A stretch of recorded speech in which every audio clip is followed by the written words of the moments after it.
इस सीरीज़ में हम जीएस पॉइंटर की जो बुक है घटना चक्र की, उसको हम कंप्लीट करेंगे। और उसमें फर्स्ट सेगमेंट है हमारा जो राष्ट्रीय आय एवं विकास एवं आर्थिक विकास।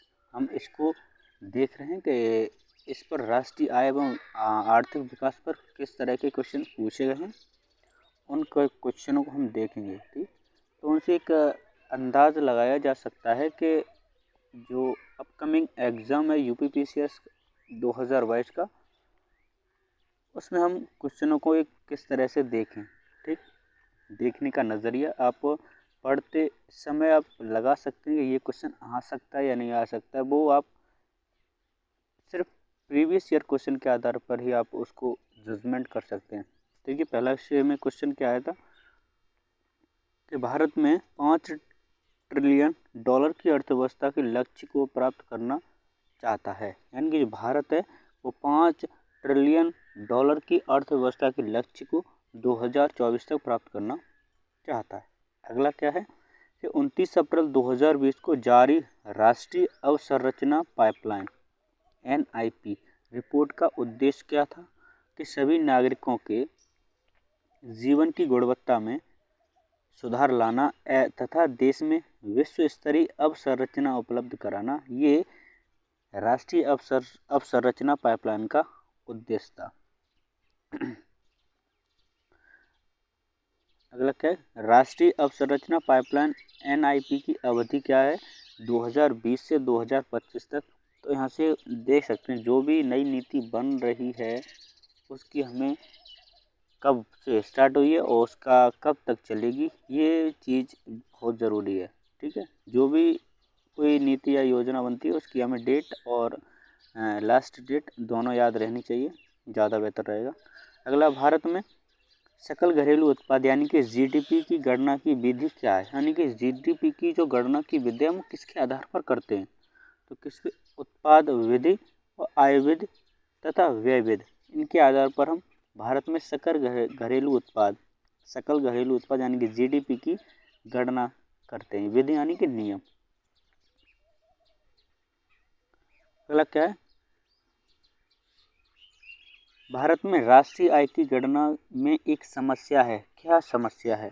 असंगठित क्षेत्र यानी कि अनऑर्गेनाइजेशन जो स्थिति है वो एक भारतीय राष्ट्रीय आय की गणना में एक समस्या पैदा करती है। ठीक, समृद्धि की सीमा की अवधारणा का प्रतिपादन किया गया था। कब किया गया था, किसके द्वारा किया गया था? क्लब ऑफ रोम के द्वारा समृद्धि की सीमा की अवधारणा का प्रतिपादन किया गया था।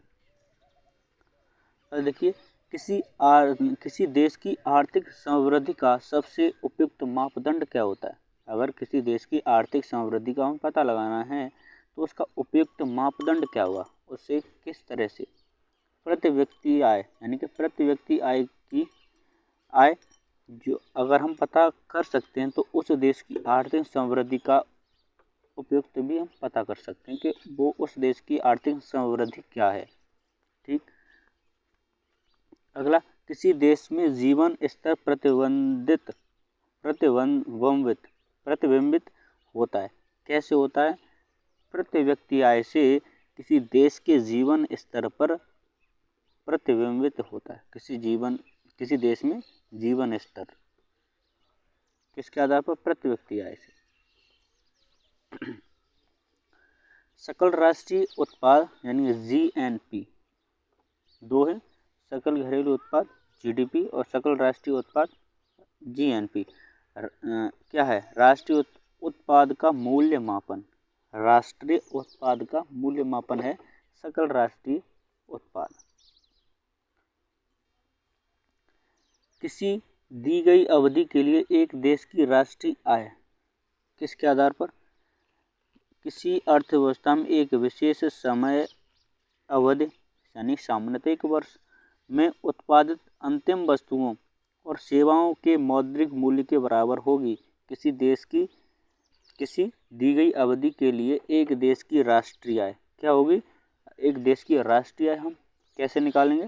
किसी अर्थव्यवस्था में एक विशेष समय अवधि 1 वर्ष निर्धारित है, कम से कम 1 वर्ष में उत्पादित अंतिम वस्तुओं और सेवाओं के मौद्रिक मूल्य के बराबर होती है। ठीक, कथन कारण में किस तरह से क्वेश्चन आया। कथन ए, हाल के वर्षों में भारत में महिलाओं के लिए श्रम की भागीदारी दर से तेजी से गिरावट आई है। कारण पारिवारिक आय में सुधार एवं शिक्षा में वृद्धि के कारण से इस श्रम की भागीदारी दर से में गिरावट आई है। कथन ए कारण आर दोनों सत्य हैं तथा कारण आर कथन ए की व्याख्या कर रहा है कि उस समय की बात है जब प्रश्न पूछा गया था, यानी हाल के वर्षों में भारत में महिलाओं के लिए श्रम की भागीदारी दर से तेजी में गिरावट आई है, सही बात है। और पारंपरिक आय में सुधार एवं शिक्षा में वृद्धि के कारण इस श्रम की भागीदारी दर में गिरावट आई है। दोनों ही कथन और कारण दोनों सही हैं और ए आर की ये कथन है वो एक ही आर कथन है वो एक ही सही व्याख्या कर रहा है।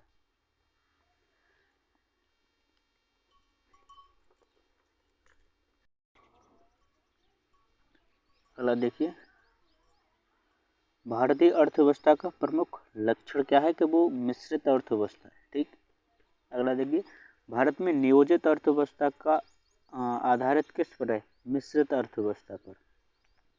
अगला देखिए, यह सत्य हुआ कि भारत को परिभाषित किया जाए, किस पर परिभाषित किया जाए कि एक श्रम आधिक्य वाली अर्थव्यवस्था के रूप में। भारतीय अर्थव्यवस्था की विशेषता क्या है कि कृषि की प्रधानता, न्यून प्रति व्यक्ति आय, बृहद रोजगार, ये भारतीय अर्थव्यवस्था की एक विशेषताएं हैं। यदि भारतीय अर्थव्यवस्था को विकासशील श्रेणी में दर्शाने वाली विशेषता, यानी भारत की जो अर्थव्यवस्था है वो विकासशील श्रेणी में दर्शाई जाती है, किसके आधार पर दर्शाई जाती है, कृषि मुख्य व्यवसाय, प्रच्छन्न बेरोजगारी, मानव पूंजी की निम्न गुणवत्ता, इनके आधार पर हम भारत की जो अर्थव्यवस्था है उसको विकासशील श्रेणी में दर्शाते हैं। भारतीय अर्थव्यवस्था के अल्प विकसित होने का कारण क्या है। भारतीय अर्थव्यवस्था के अल्प विकसित होने का कारण है कि आय का असमान वितरण, यानी कि समान देश से हम आय का वितरण नहीं कर रहे। उच्च निर्भरतावादी, राष्ट्रीय आय में वृद्धि की कमी दर तथा बैंक वित्तीय क्षेत्र में परिवर्तन, ये भारतीय अर्थव्यवस्था के अल्प विकसित होने का एक कारण है।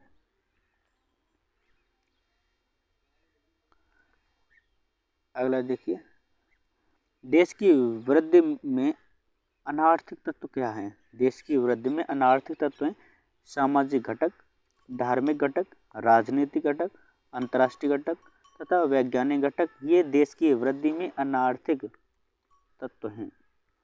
इनसे कोई आर्थिक संबंध यानी आर्थिक महत्व नहीं है।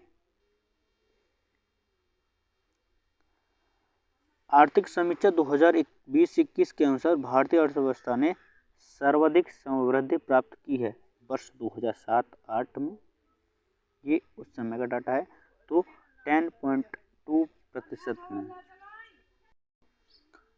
आर्थिक समीक्षा 2020-21 के अनुसार वर्ष 1951-52 से वर्ष 2016-17 की अवधि में स्थिर कीमतों पर भारत की प्रति व्यक्ति आय की वृद्धि दर सर्वाधिक रही है। किस ईयर में सर्वाधिक रही है, तो वर्ष 2007 और 8 में ये वृद्धि सर्वाधिक रही है 8.6% में। ठीक है, आर्थिक समीक्षा 2020-21 के अनुसार वर्ष 2020-21 में, यानी फर्स्ट एई में, फर्स्ट वित्त वर्ष में 4 होते फाइनेंशियल एक साल में, 3 के पेयर, तो स्थिर एवं चालू कीमतों पर प्रति व्यक्ति आय अनुमानित है। कितनी अनुमानित थी उस समय, क्रमशः 86,456 रुपये तथा 1,26,968 रुपये, ये एक अनुमानित राशि थी 2020-21 की समीक्षा आर्थिक सर्वे।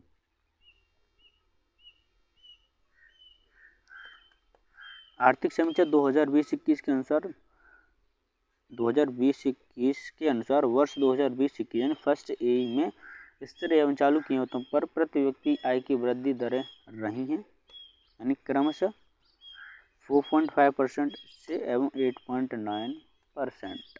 ठीक, तो देखिए आर्थिक समीक्षा 2020-21 के अनुसार वर्ष 2018-19 में चालू कीमतों पर निम्नलिखित राज्यों का प्रति व्यक्ति आय के आधार पर अवरोही क्रम: महाराष्ट्र, उसके बाद गुजरात, उसके बाद पंजाब, उसके बाद उत्तर प्रदेश। ये एक 2020-21 में क्रम। तो आपको 2021-22 में ये क्रम देखना पड़ेगा जो आर्थिक सर्वे आया उसमें। देन क्वेश्चन वहाँ से हिट करता ही करता है हर बार। तो आप क्वेश्चन देख सकते हैं किस तरह से पूछे जा रहे हैं। इकोनॉमी सिर्फ करंट बेसिक, आपको इकोनॉमी का बेसिक आपको बस पढ़ना चाहिए। बेसिक आप एक बार पढ़ लें या कभी पढ़ लें, पढ़ लो, उसका बेस ऐसा बन जाना चाहिए। करंट से अपडेट करो डाटा, देन आपका क्वेश्चन एक भी गलत नहीं हो सकता। क्यों? क्योंकि आपका बेस है वो एक अच्छा खासा बेस बनाना चाहिए इकोनॉमी। बस इकोनॉमी बेस मांगता है, अगर अच्छा आपका बेस है तो इकोनॉमी के क्वेश्चन जहाँ तक सही हो सकते हैं। और अगला देखिए आर्थिक समीक्षा 2020-21 के अनुसार भारत के राज्यों में प्रति व्यक्ति आय सबसे कम है बिहार की। अगला देखिए आर्थिक समीक्षा 2020-21 के अनुसार भारतीय राज्यों में औसत प्रति व्यक्ति आय 2018-19 में सर्वाधिक रही गोवा की। आर्थिक समीक्षा 2020-21 के अनुसार कर्नाटक, पश्चिम बंगाल, गुजरात तथा हरियाणा में से औसत प्रति व्यक्ति आय वर्ष 2018-19 में सर्वाधिक रही है इन राज्यों में से हरियाणा की। कथन में क्या पूछा था? यद्यपि 1947 के बाद की अवधि में भारत की राष्ट्रीय आय कई गुना बढ़ गई है, परंतु प्रति व्यक्ति आय स्तर में कोई सुदृढ़ सुधार नहीं हुआ है। कारण क्या है? भारत की जनता का काफ़ी बड़ा भाग अब भी गरीबी रेखा से नीचे रहा है। देखो ए गलत है परंतु आर सही है। ए गलत क्यों? यद्यपि 1947 के बाद की अवधि में भारत की राष्ट्रीय आय कई गुना बढ़ी है, परंतु प्रति व्यक्ति आय स्तर में कोई सुदृढ़ सुधार नहीं हुआ है। ये गलत है। ठीक, भारत में ग्रामीण आय प्राय नगरीय आय से कम है। इसके लिए कारण जिम्मेदार क्या है? जो भारत की ग्रामीण आय है वो नगरीय आय से कम है। किसानों की निरक्षरता, वैज्ञानिक कृषि का नगण्य ज्ञान, विनिर्मित उत्पादों की तुलना में प्राथमिक उत्पादों का कम मूल्य तथा उद्योगों की तुलना में कृषि में कम निवेश। ये भारत की ग्रामीण आय प्राय नगरीय आय से कम है। इसके कारण यही कारण है कि किसानों को निरक्षरता है, वैज्ञानिक कृषि का नगण्य ज्ञान है, विनिर्मित उत्पादों की तुलना में प्राथमिक उत्पादों का कम मूल्य तथा उद्योगों की तुलना में कृषि में कम निवेश। अगला देखिए भारत में प्रति व्यक्ति आय में वृद्धि की दर धीमी है। इसका मुख्य कारण क्या है? भारत में प्रति व्यक्ति आय में वृद्धि की दर धीमी है। इसका एक कारण है कि उच्च पूंजी उत्पाद अनुपात, जनसंख्या वृद्धि की ऊंची दर आदि ये भारत की प्रति व्यक्ति आय में वृद्धि पर धीमी है। इसका ये मुख्य कारण है।